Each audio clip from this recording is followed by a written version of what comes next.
Good morning students. In our last virtual class, I explained to you about the third physical division of India, that is Peninsular Plateau. And in this, we discuss about the two broad division of the Peninsular Plateau, that is Central Highland and the Deccan Plateau. And we were explained about Central Highland in our last lecture, and now I will explain to you about the Deccan Plateau. And first of all, we discuss about the location of the Deccan Plateau. The Deccan Plateau located on the south of the river Narmada. On the river Narmada, divided the Peninsular Plateau into two parts. In the upper part of Narmada river, here is the Central Highland, and in the lower part of Narmada river, on the south of Narmada river, here is the Deccan Plateau.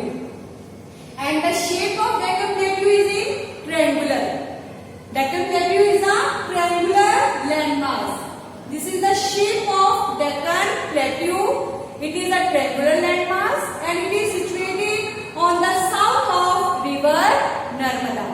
And on the north of Deccan Plateau, here is Satpura Range.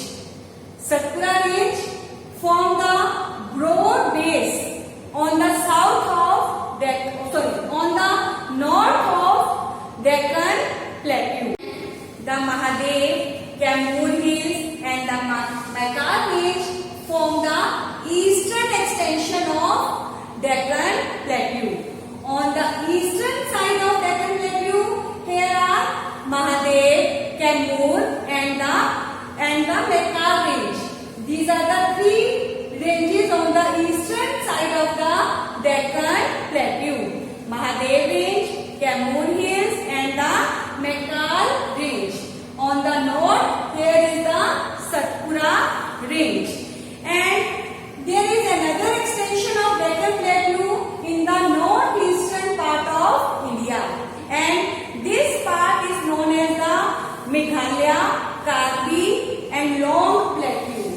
Meghalaya, Karbi and Long Plateau. This is the part of Deccan Plateau which is situated in the northeastern part. And this part is bifurcated from the Chota Nagpur Plateau, which is the part of Central Highland. In our last virtual class, we were discussed about the Malwa Plateau and the Chota Nagpur Plateau, which is the part of Central Highland.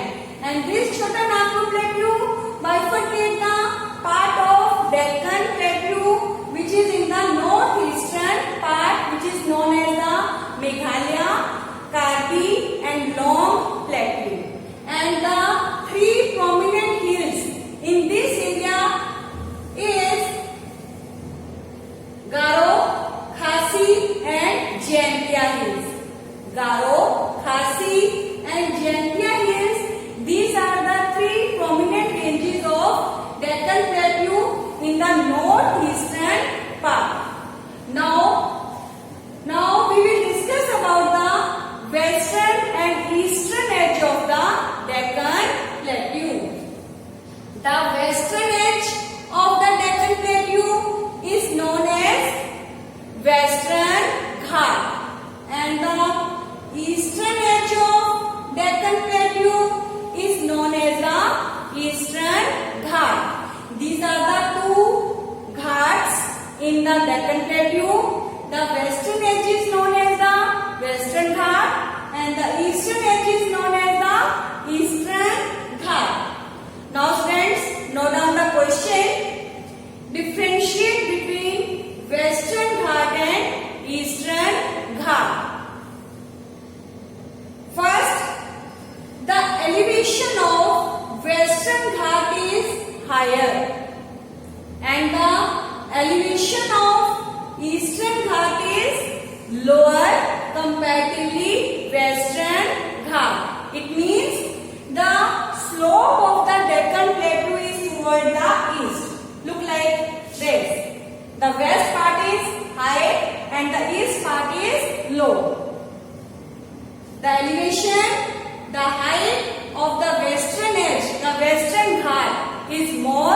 and the average elevation of Eastern Ghat is less comparatively Western Ghat. And the average elevation of Western Ghat is 900 to 1600 meters. This is the average elevation, average height of the mountain and hills of the Western Ghat. And this is 900 to 1600 meters. And the average elevation of Eastern Ghat is 600 meters. It means the average height of the hills, mountains of the Eastern Ghat is 600 meters. And the extension of Eastern Ghat is from Mahanadi Valley to Nilgiri Hills. This is the extension of Eastern Ghat from Mahanadi Valley to Nilgiri Hills. And the extension of Western Ghat is from Gujarat to Kerala. This is the extension of Western Ghat. And the Western Ghat receives orographic rainfall. This is the type of rainfall, orographic rainfall. Orographic rainfall means when the monsoon bearing winds strike the mountains or hills. And this is the reason of rainfall. This type of rainfall is known as orographic rainfall. And in the Western Ghat, there is the mountains and hills and the winds which come from the southwest direction. When these winds strike with these mountains or hills and brings rainfall, this type of rainfall is known as the orographic rainfall. And the Western Ghat receive orographic rainfall, and this part of Deccan Plateau receive heavy rainfall. But the Eastern Ghat receive low rainfall because it is on the opposite side of the mountains. And the point of difference between Western and Eastern Ghat is the Western Ghat receive heavy rainfall and the Eastern Ghat receive low rainfall comparatively Western Ghat. And now the next point is the highest mountain peak of the Western Ghat is Anaimudi. And the highest mountain peak of Eastern Ghat is Mahendragiri.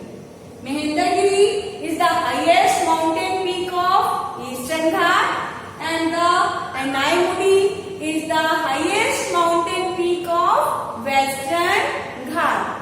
And another highest mountain peak of Western Ghat is Doda Beta. These are the two main high main mountain peaks of the Western Ghat, Anaimudi and Doda Beta. And Anaimudi also the highest mountain peak of the Deccan Plateau. Anaimudi is the highest mountain peak of Deccan Plateau as well as of the Western Ghat. And Mahendragiri is the highest mountain peak of Eastern Ghat. Now another distinct feature of Peninsular Plateau is Deccan Trap. Deccan Trap means that area of Peninsular Plateau which is formed by the black soil. I explained earlier to you this part of India.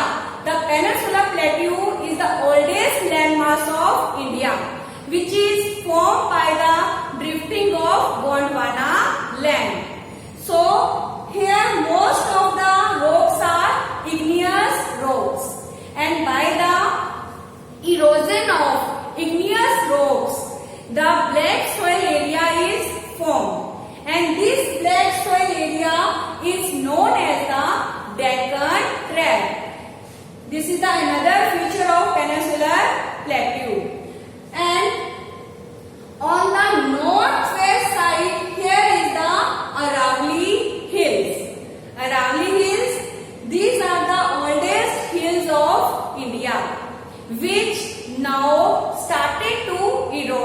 That's why these Aravalli hills are also known as the broken hills. And the extension of these Aravalli hills is from Gujarat to Delhi. These hills are the Aravalli hills, which now eroded because of the old hills. Thanks, and in the next video we will discuss about the next physical divisions of India.